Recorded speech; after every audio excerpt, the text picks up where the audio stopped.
You know, the ancient historian Herodotus once said, Egypt is the gift of the Nile. And that one single idea, it's huge. It doesn't just unlock the secrets of Egypt, it's pretty much the key to understanding how all the world's first great civilizations even got started. So, welcome to The Explainer. Today, we're going to travel back in time, thousands of years, to see how these ancient civilizations were born. We're going to dig into the stories of West Asia, Egypt, and India, and really unpack how their geography, their laws, and their beliefs shaped their worlds. And, believe it or not, our world too. Which brings us to the big question, right? Why rivers?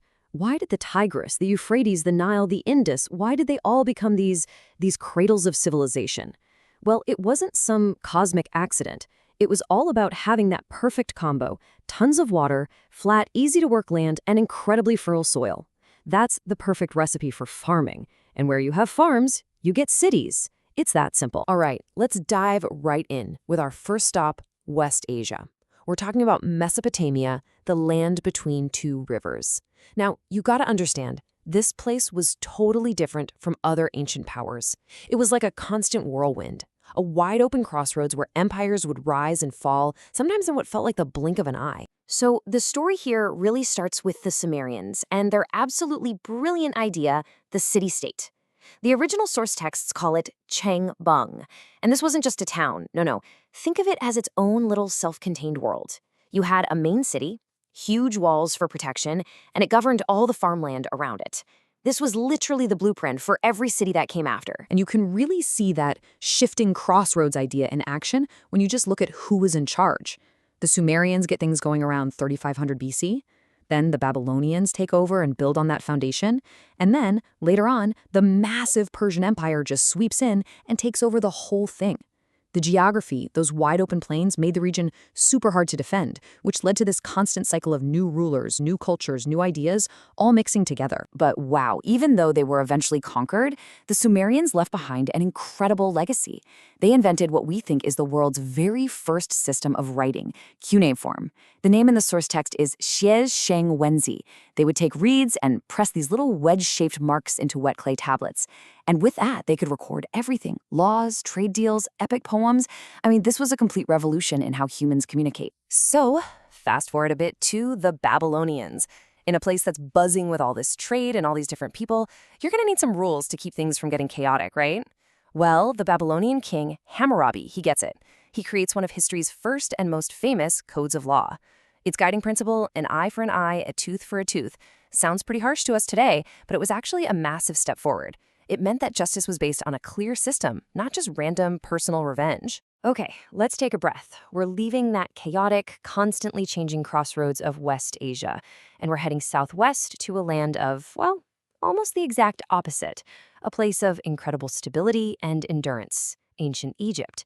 If West Asia was all about change, Egypt was all about continuity. And it all came back to that gift of the Nile. I mean, the difference in geography is just night and day.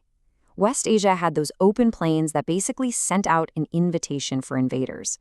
Egypt, on the other hand, was a natural fortress. You had huge deserts on either side, mountains to the south. It was shielded from the outside world.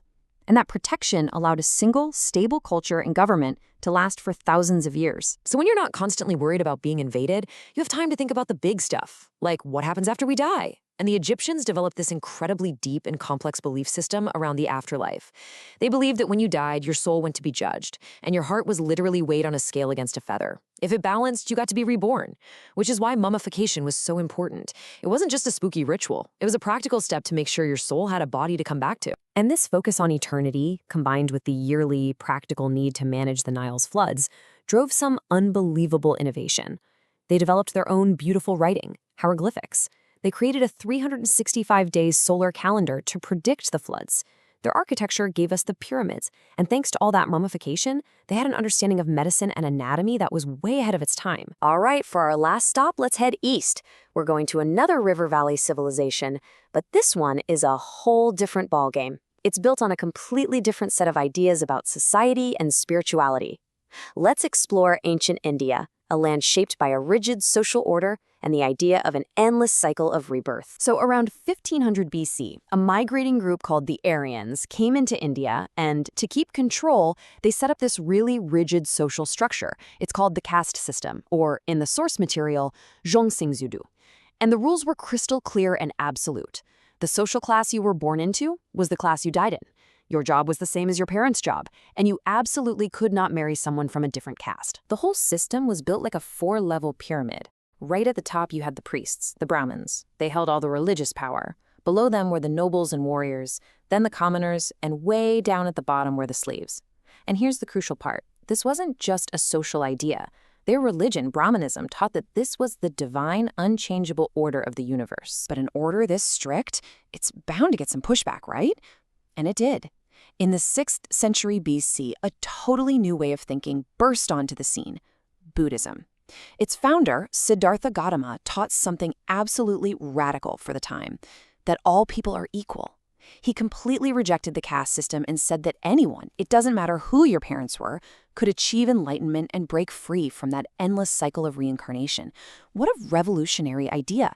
It would literally change the course of history for all of Asia. So, we've been on quite a trip, haven't we? From the shifting sands of Mesopotamia to the eternal Nile and the spiritual heart of India. So let's zoom out and ask the big question: what does it all mean? What is the real, lasting legacy of these ancient river valley civilizations? And before we wrap up, here's an interesting way to think about all this. You could study history by looking at dynasties, right? The Tang, the Song, the Ming. But for a big picture view like this, it's actually more powerful to look at civilizations by their character. What were their big ideas? We've seen the unique characters of West Asia, Egypt, and India.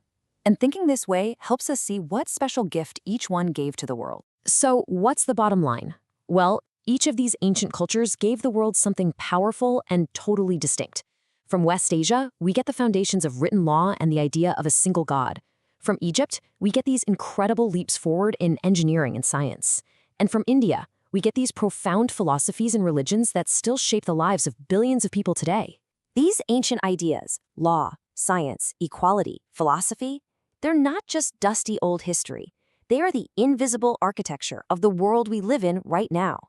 So the next time you think about justice, or you look up at a massive skyscraper, or just wonder about your place in the universe, just remember, you're part of a conversation that started thousands of years ago, right there on the banks of a river.